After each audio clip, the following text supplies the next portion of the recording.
God wants you to go out and speak with authority. Go to Acts 4:33. I think I just read that. And yeah, Acts 4:33 says, and with great power gave the apostles witness of the resurrection of the Lord Jesus, and great grace was upon them all. See? They have power, and they have, if you want God, what is God's grace? Can somebody please type on or say, what is God's grace? There's a difference, we know, between God's grace and God's mercy. What is God's grace? We know that God's mercy is not receiving something that you do deserve. Like in court, you go to court, you deserve to go to jail, but the judge gives you mercy and only gives you 3 months, whatever it's called. Amen? So what is grace? If mercy is not receiving something that you do deserve, grace is, does anybody know? Receiving something that you don't deserve. God's love. God's power. We don't deserve this stuff. Look how we live. Will you look down here on earth at how we're living? If you were God, would you give us grace? I wouldn't. I'm glad I'm not God. Amen. I'd kick everybody to the curb. I'd smush it up like like a putty, Play-Doh, and start all over again. See, that's how good God is.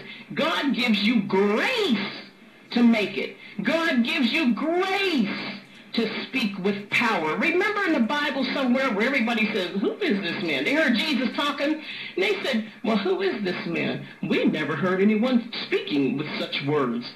We never heard anybody talk like him before. Jesus spoke differently. When Jesus, he was like E.F. Hutton. Anybody remember the commercial E.F. Hutton? I don't know if you remember that years ago. I think, what was it, like an insurance firm or something? I forget what that was. No, can't remember. But they said when E.F. Hutton speaks, everybody listens. Amen? Wasn't insurance, it was dealt with money or something. I don't know all those words. I just deal with the Lord. Amen. But when Jesus spoke, he spoke with power. Everybody listened. And this is what happens with you. You can always tell when you are living the life you're supposed to be living for God.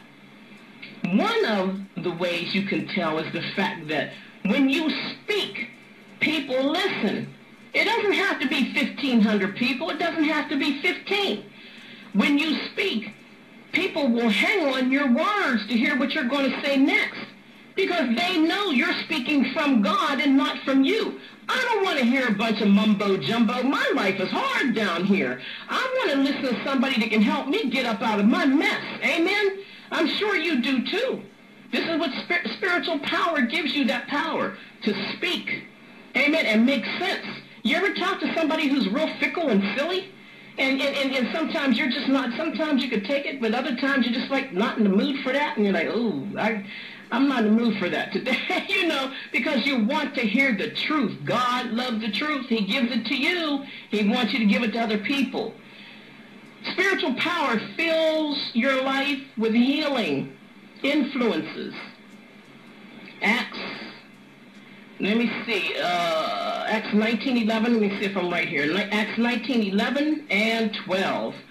And it says, and God wrought special miracles by the hands of Paul, so that from his body were brought unto the sick handkerchiefs or aprons, and the diseases departed from them, and the evil spirits went out of them.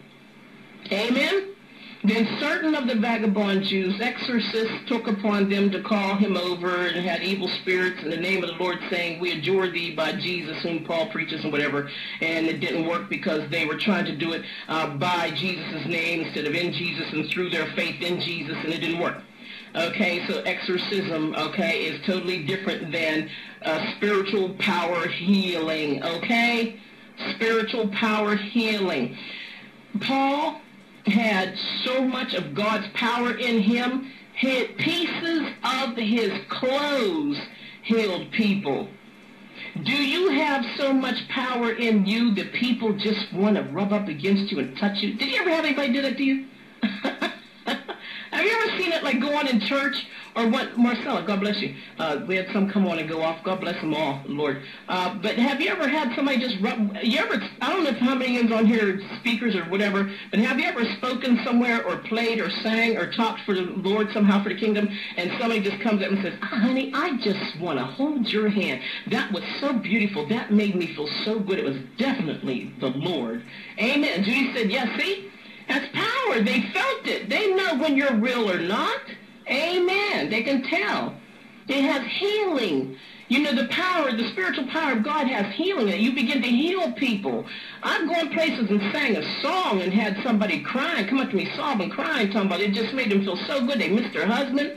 One lady asked me, she said she loved the song I sang so much, she said it reminded her of her dead husband and everything, and I felt kind of bad. She asked me if I had a copy of the song, and I messed around and gave her the tape, and I haven't been able to find the song since. You know, but hey, you know, it made her feel good. She felt the Spirit of the Lord. It wasn't Essie making her feel good. It was the Spirit, the power, the dunamis power of God coming through in that song. And you get healed, not only physical healing, but all others, every other healing as well.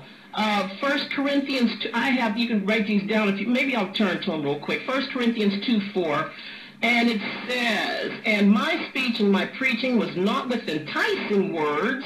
See? You don't talk and sing and teach and preach with enticing words of man's wisdom.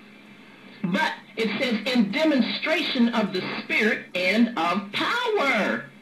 Nobody cares about human philosophy.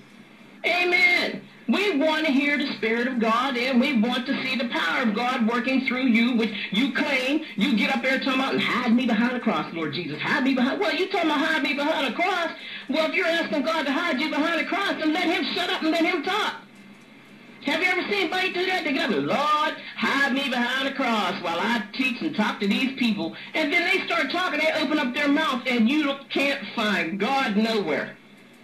That's flesh. Amen. And then let me see. I have Ephesians 3:16. Let me see what this one is. Let's go to, turn to them real fast. Ephesians 3:16 says that he would grant you according to the riches of his glory to be strengthened. And we did not just say that earlier, Philippians 4:19. That he would grant you according to the riches of his glory to be strengthened with might by his Spirit in the inner man, by his Spirit. In the inner man. Who is the inner man? The inner man is the one that's supposed to be righteous. If you live your life through God's grace and live a righteous life, people are watching you. You've heard it before. It's not new. When people say sometimes you're the only Bible that people read. If people read your life, what are they going to get out of it? What will they see? Will they see spiritual power in you, or will they see a person who needs so much attention that there's no room for God? A person who's taking care of themselves instead of taking care of God. Amen. 1 Thessalonians 1:5. Oh, this is going by real fast. 1 Thessalonians 1:5. For our gospel came not unto you in word only, but also in power, and in the Holy Ghost, and in much assurance, as you know what manner of men we were among you for your sake. See, it said, as you know what manner of men we are, what kind of people we are. People should know what type of person you are. Somebody should not say, oh, well, that's just so-and-so. You know how so-and-so is, you know. Somebody should be like, oh, yeah, they're coming over when? Oh, I'm going to go see that. You know, people should want to go, they want to be around you and see you. Amen. Then I have 2 Timothy 1:7. It says, for God has not given us the spirit of fear, but of power and of love and a sound mind. Everybody keeps getting the love and the sound mind part, and they overskip that power real quick. God gives you the spirit of love. God gives you the spirit of a sound mind. God gives you the spirit of, there it is, power. Amen. Lack comes to those who do not continue to stay in the secret place of the Most High. Are you staying in the secret place of the Most High? It is the Word of God, the bread, the meat, the wine, the water, and realization of God's presence. Amen. Prayer is an excellent form of spiritual activity. It is our communion with God.